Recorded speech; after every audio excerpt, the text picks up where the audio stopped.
গত এক বছরে দুর্নীতির প্রাথমিক প্রমাণ পেয়ে ৫৫০ মামলা করেছে দুর্নীতি দমন কমিশন দুদক। আসামি প্রায় ৩,০০০। এ তালিকায় রয়েছেন ক্ষমতাচ্যুত প্রধানমন্ত্রী শেখ হাসিনা, তার ছেলে সজীব ওয়াজেদ জয়, বোন Sheikh Rehana, British MP tulip Siddique সহ আওয়ামী লীগ আমলের মন্ত্রী, এমপি, সরকারি আমলা আর ব্যবসায়ীরা।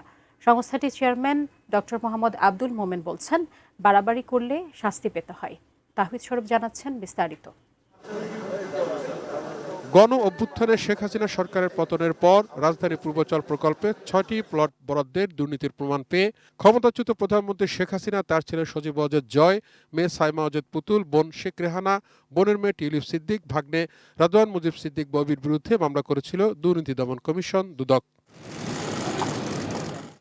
দুর্নীতির প্রমাণ পেয়ে মামলা হয়েছে আওয়ামী লীগের প্রভাবশালী মন্ত্রী ওবায়দুল কাদের, হাসান মাহমুদ, আনিসুল হক সহ সে সময়ের প্রায় সব মন্ত্রী, প্রতিমন্ত্রী আর সংসদ সদস্যের বিরুদ্ধে।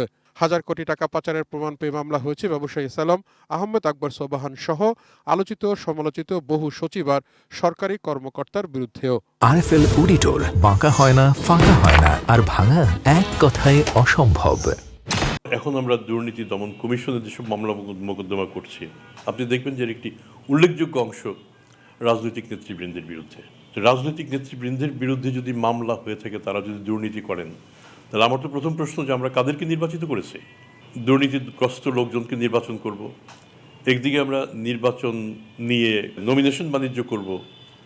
এত কিছুর পরে আমি তো প্রত্যাশা করতে পারি না যে আমি অত্যন্ত ভালো লোককে আমি সংসদে পাঠাবার জন্য, নির্বাচনের জন্য জনগণের সামনে দেব। দুদকের দেয়া তথ্য অনুযায়ী গত এক বছরে করা মামলায় আদালতে ৩৫০ চার্জশিট দিয়েছে সংস্থাটি, যাতে আসামি করা হয়েছে ১,২০০ জনকে। ৪-৫ মাসের মধ্যে আমাদের অনেকগুলি গুরুত্বপূর্ণ মামলা পরিণত হবে এবং আমরা একটা ফলাফল দেখাতে পারব। শাস্তি প্রদান করা আমাদের লক্ষ্য নয়, আমাদের চূড়ান্ত লক্ষ্য আমরা যাতে দুর্নীতির মাত্রাটা কমিয়ে নিয়ে আসতে পারি।